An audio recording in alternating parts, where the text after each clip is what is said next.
Welcome back to my channel Celebuzz. Please share and subscribe and press the bell icon for new updates. Well, Elvis really loved that song. That was when he and Priscilla were having their problems. She's the queen of country music. People love her for her big heart, big voice, and even bigger hair. But even Dolly Parton has things that make her mad. Everyone knows her for being kind and sweet. Dolly almost never says mean things about anyone. So when she once called another singer pure evil, it shocked everyone in the music world. Who could make America's sweetheart so angry? The answer might surprise you. From being really poor to becoming a movie star, Dolly Parton has worked for more than 60 years. She's always been kind, humble, and charming in a business that loves drama and fights. People praise her not just for her voice and songwriting, but also for staying down to earth and keeping her heart open. Dolly once said the secret to staying famous for so long was just staying calm, especially when dealing with other people in show business. While other stars got into messy fights and public drama, Dolly chose peace. If there was trouble, she'd just walk away from the whole situation. But even America's sweetheart has her limits. Even though she's always been nice and gentle, one person made Dolly Parton so mad that she broke her silence.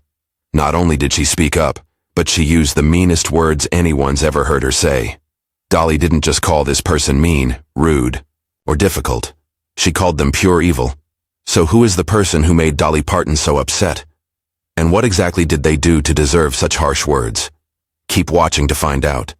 But to really understand why this moment was so shocking, you have to know who Dolly Rebecca Parton really is. She was born on January 19, 1946, in a tiny one-room house next to the Little Pigeon River in Pittman Center, Tennessee. Dolly was the fourth of 12 kids. Her dad, Robert Lee Parton Sr., was a farmer who worked other people's land. Later, he worked his own small tobacco farm. He often took construction jobs on the side just to put food on the table. Her mom, A.V. Lee Owens Parton, had 12 babies by age 35. Her 10th pregnancy was twins. Even though they were very poor, the Parton home was full of music, stories, and faith. Dolly says her dad's business smarts, even though he couldn't read, and her mom's Welsh background helped make her who she is today. Her mother knew old mountain songs and folk tales, which got Dolly interested in music early on. Her grandpa, Jake Owens, was a church preacher, so church was a regular part of their lives. Dolly gave her first public shows in front of church crowds before she even turned 6. At 7, she made her first guitar by hand. By 8, her uncle had bought her a real one. Music wasn't just a fun hobby, it was what kept her going.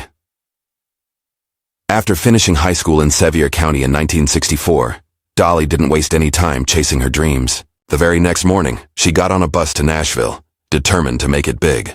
She'd already gotten a taste of being famous by performing as a kid on local radio and TV shows, including The Cass Walker Show. When she was just 13, she recorded her first single, Puppy Love, on a small Louisiana record label. She even performed at the Grand Ole Opry, where she met Johnny Cash.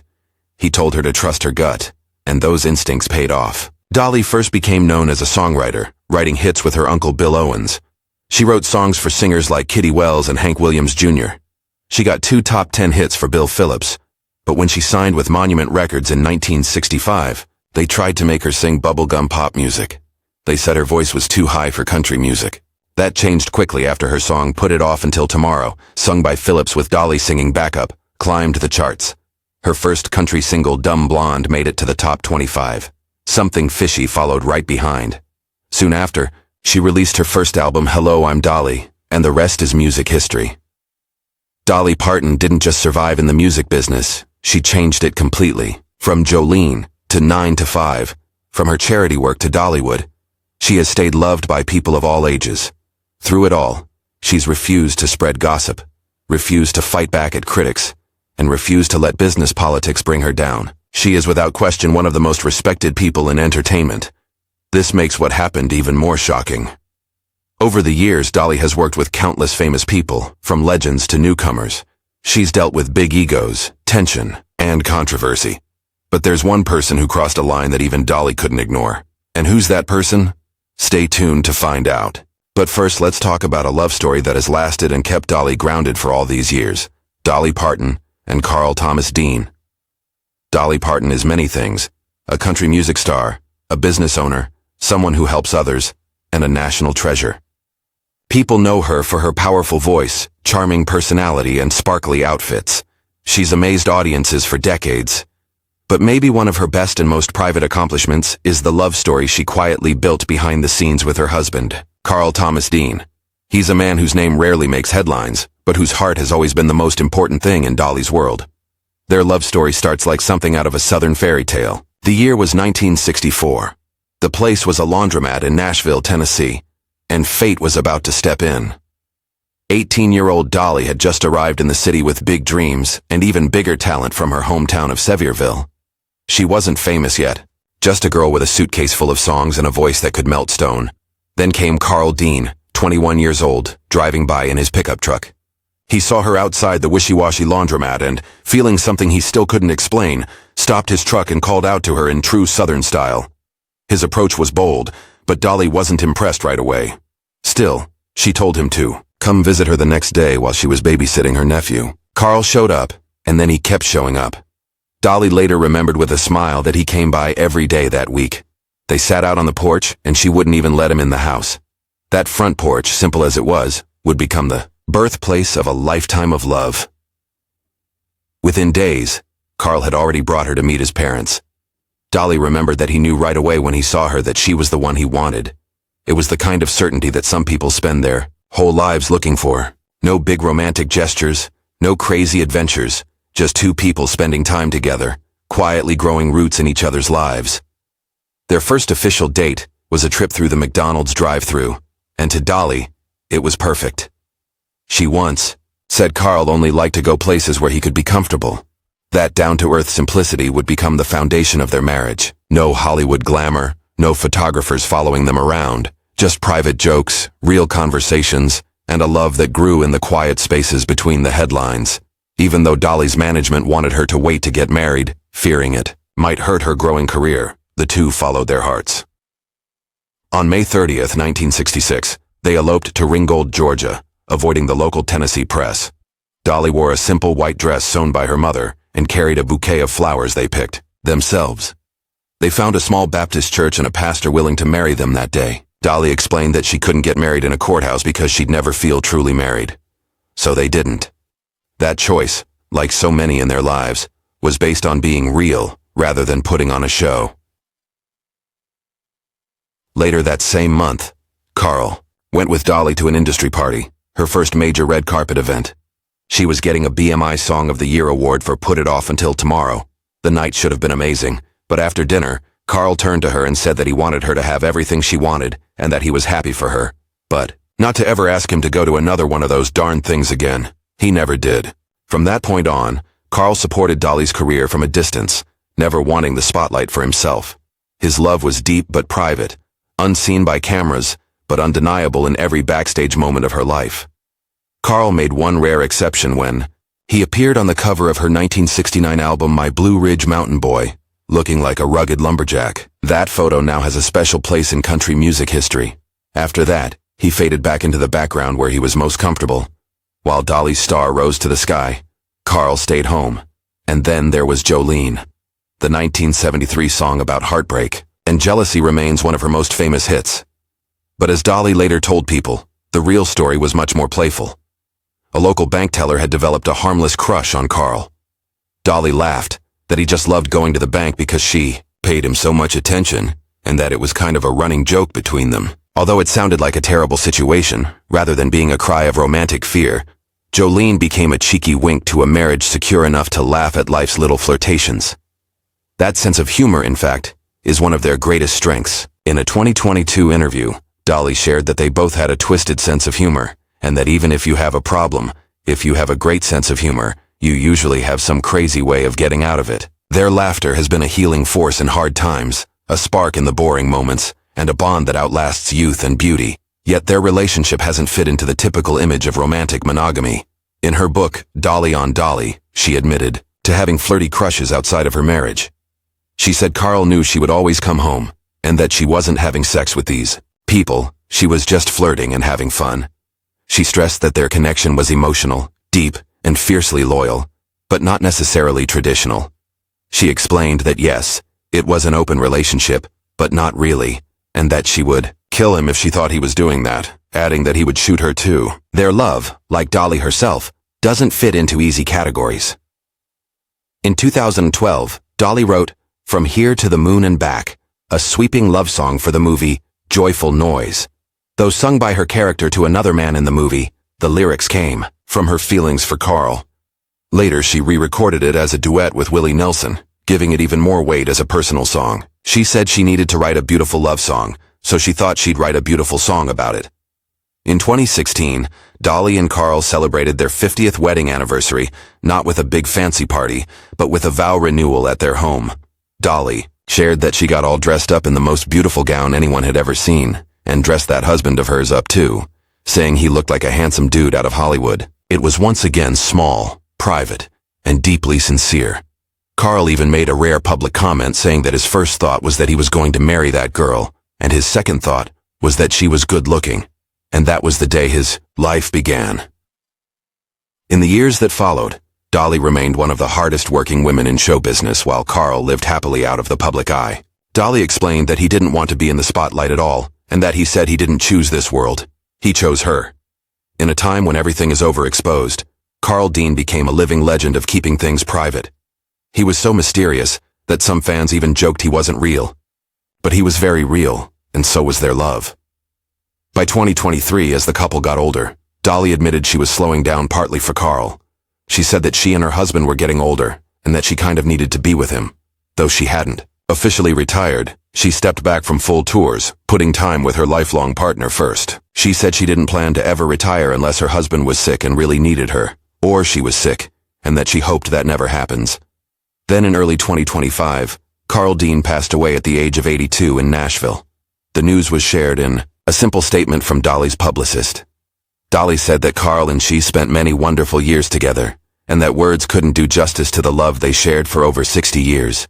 She thanked everyone for their prayers and sympathy. He would be buried in a private ceremony, as he would have wanted. There's a quiet kind of forever in the love Dolly and Carl shared, a steady presence beneath the spotlight, as unshakable as the Smoky Mountains of her youth. In a world hungry for drama and big announcements, theirs was a love rooted in trust, simplicity, and the sacred beauty of staying. And while Carl may have left this world, their story continues, echoing through every note Dolly sings, every lyric she writes, and every quiet moment she spends back on that same front porch where it all began.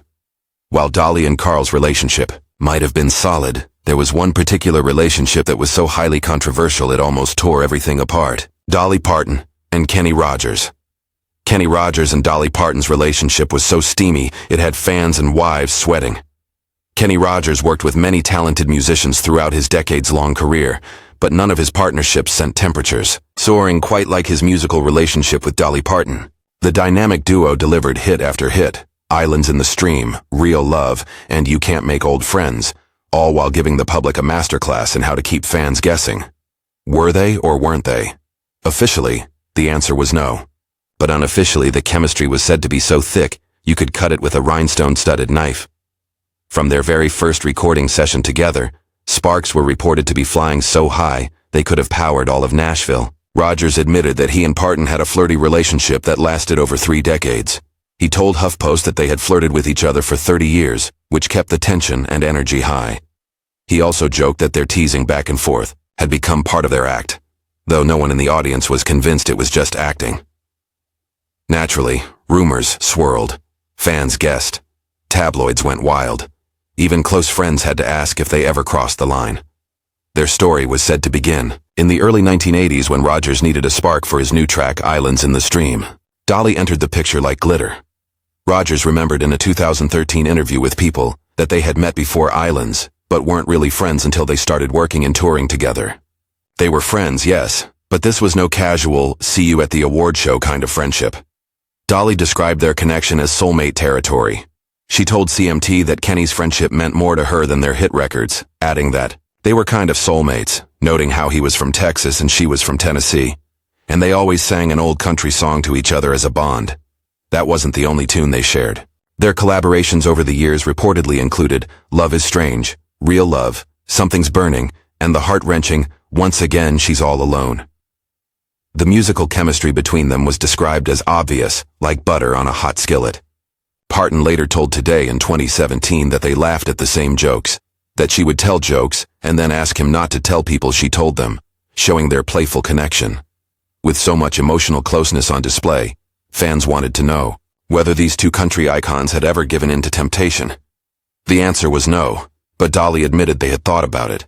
She explained in the video for their 2013 duet, "You Can't Make Old Friends," that there was something special about their chemistry, calling Kenny one of her different kinds of soulmates, saying that just seeing him made her smile. Still, they always kept their hands and lips to themselves. Dolly told Today that they were almost like brother and sister, and that crossing that line would have been like incest, so they never went there. Rogers was more playful about it.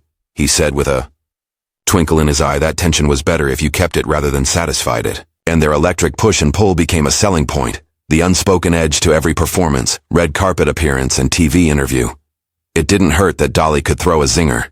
She told people, laughing, that he had been married about 40 times and she couldn't catch him between wives. Speaking of marriages, Rogers had 5 of them. So with Dolly always hovering close, did any of his ex-wives get jealous? Turns out, not really. His 4th wife, Marianne Gordon, who was married to him during the peak of his and Dolly's collaborations, reportedly had nothing but trust in her man. She shared with Closer Weekly in 2020 that she never felt uncomfortable and knew him well. Gordon acknowledged their tension and teasing, but Kenny always said they would lose what they had if they crossed the line. Still, Gordon wasn't completely blind. She added with a knowing smirk that Dolly might have made a move and that it had entered her mind. She said Dolly always said she thought like a man, and that she meant it in a fun way. Fun is one word for it. Dolly once joked that if she and Kenny had ever hooked up, they would still be trying to get out of the hotel room. When Kenny Rogers passed away peacefully at the age of 81 in March 2020, the loss was felt across the music world. But for Dolly, it was personal. She tweeted just hours after the news broke that you never know how much you love somebody until they're gone. That she had so many wonderful years and times with her friend Kenny. And that, above all the music and success, she loved him as a wonderful man and true friend. She told him to be safe with God and said she would always love him. It wasn't just a friendship, it was a partnership, a spectacle, and for many, the ultimate what-if love story of country music. They didn't need a steamy affair or secret meetings to light the world on fire. The love was real. It just didn't look the way most people expected. In the end, Dolly and Kenny were proof that not every connection needs to be romantic. Sometimes, the most powerful relationships are the ones that stay just on the edge, where the tension simmers, the friendship endures, and the spark never quite goes out. The one singer Dolly Parton called pure evil. The mentor-student relationship has always played a vital role in the world of creativity, business, and entertainment. From ancient scholars learning at the feet of wise philosophers, to modern-day apprentices absorbing knowledge from industry greats, the connection between a seasoned guide and a rising star remains timeless. And perhaps no such relationship in country music has been more famously bittersweet than that of Porter Wagoner and Dolly Parton. A dynamic that began in harmony, crescendoed into fame, and ended in heartbreak and lawsuits. It was a tale full of admiration, success, power struggles, and in the end, a hauntingly beautiful farewell.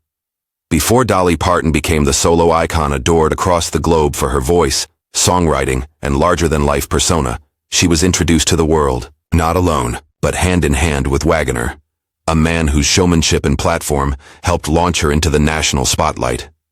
Born in 1927, Porter Wagoner wasn't an overnight success either. He scraped and clawed his way into the spotlight, earning a place in country music history with hits like A Satisfied Mind. But his real game-changer was launching The Porter Wagoner Show in 1960. A television spectacle beamed into millions of homes and watched religiously by country fans across America. By 1967, Parton had released her debut album, Hello, I'm Dolly, and although she'd made small waves with singles like Dumb Blonde and Something Fishy, her career needed a boost. Enter Wagoner, who was in need of a new duet partner after Norma Jean's departure from his show. Dolly joined the cast, and at first faced a cold reception from loyal viewers. But her sparkle was undeniable, and as she and Wagoner began performing together, the chemistry on stage was electric. Soon fans couldn't get enough.